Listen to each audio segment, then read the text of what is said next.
Kali ini kita akan membahas materi tentang integral lipat 3 dalam koordinat kartesius. Misalkan f fungsi dari 3 variabel yang terdefinisi di atas kotak B yang sisi-sisinya sejajar dengan bidang-bidang koordinat. Grafik fungsi f ini sudah tidak bisa kita gambarkan lagi karena termasuk ke dalam 4 dimensi. Tetapi untuk kotak B masih bisa digambarkan. Misalkan ini adalah kotak B yang dimaksud. Pertama, buat partisi P pada B dengan membuat bidang-bidang yang sejajar dengan bidang-bidang koordinat, menghasilkan sebanyak n subkotak kecil.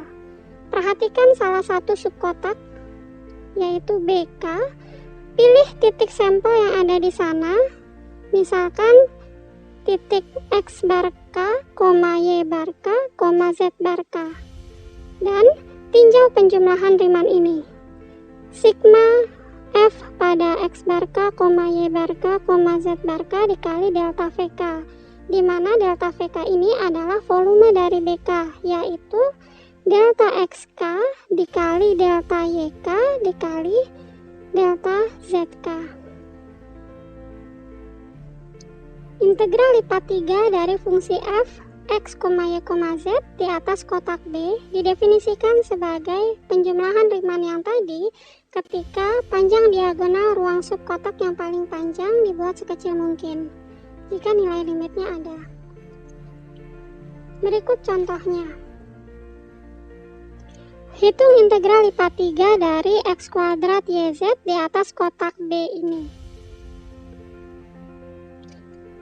Kita tinggal gantikan saja dv dengan dx, dy, dz, di mana x dari 1 sampai 2, y dari 0 sampai 1, dan z dari 0 sampai 2.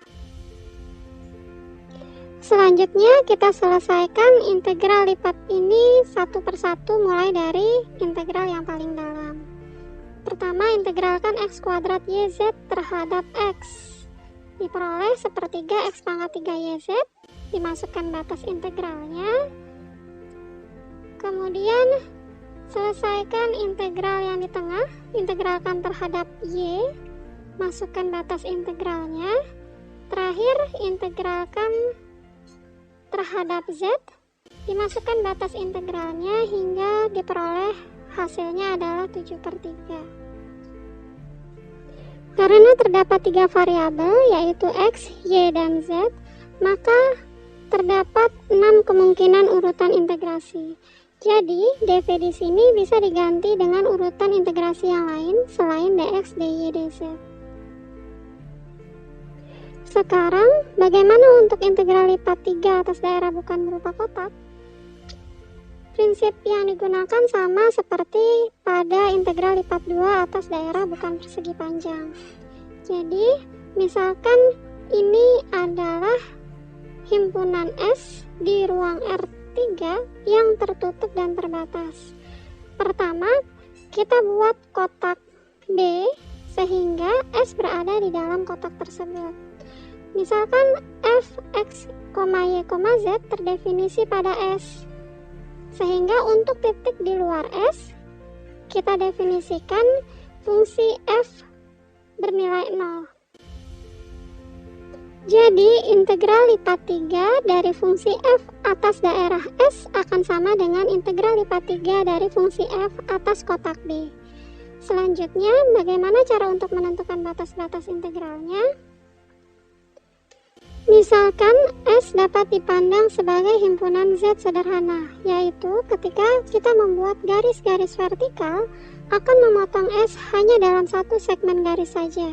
Dengan kata lain, garis vertikal ini akan selalu dimulai di permukaan Z sama dengan fungsi C1 X, Y dan berakhir di permukaan Z sama dengan fungsi C2 X, Y.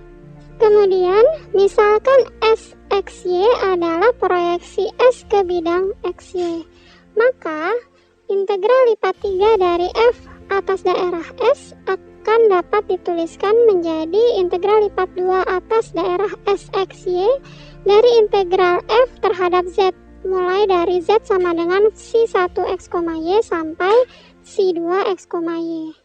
Selanjutnya kita perhatikan daerah SXY. Jika SXY bisa dipandang sebagai himpunan Y sederhana, yaitu ketika kita buat garis yang sejajar dengan sumbu Y, garis tersebut selalu dimulai dari kurva Y sama dengan fungsi Pi1X sampai kurva Y sama dengan Pi2X, dan X dimulai dari konstanta A1 sampai konstanta A2, maka integral lipat 3 dari fungsi f atas daerah S bisa dituliskan sebagai berikut. Integral yang paling dalam ini diintegralkan terhadap Z mulai dari Z sama dengan si1 X, Y sampai si2 X, Y. Integral yang di tengah diintegralkan terhadap Y mulai dari Y sama dengan Pi1X sampai Pi2X. Integral yang paling luar diintegralkan terhadap X mulai dari X sama dengan konstanta A1 sampai konstanta A2. Hal yang perlu diingat yang pertama adalah urutan integrasi lainnya selain dz, dy, dx mungkin juga dapat diterapkan tergantung bentuk dari S. Contohnya, misalkan SXY di sini bisa dipandang sebagai himpunan X sederhana, sehingga urutan integrasi yang diperoleh adalah dz, dx, dy. Atau mungkin saja S bisa dipandang sebagai himpunan Y sederhana atau himpunan X sederhana. Jadi nanti akan diperoleh urutan integrasi yang lainnya. Hal kedua yang perlu diingat adalah batas integral yang paling luar harus berupa konstanta. Untuk batas integral yang di tengah merupakan fungsi satu variabel, sedangkan batas integral yang paling dalam merupakan fungsi dua variabel. Sekarang kita coba lihat contohnya. Hitunglah integral berulang berikut ini. Jadi integral yang paling dalam ini batas-batasnya merupakan fungsi dari X dan Y. Kemudian batas untuk integral yang di tengah ini merupakan fungsi dalam X. Sedangkan batas integral yang paling luar ini berupa konstanta. Kita selesaikan mulai dari integral yang paling dalam. Integralkan dulu terhadap Z, kemudian dimasukkan batas-batas integralnya, sehingga selanjutnya kita integralkan terhadap variabel yang di tengah, yaitu terhadap Y.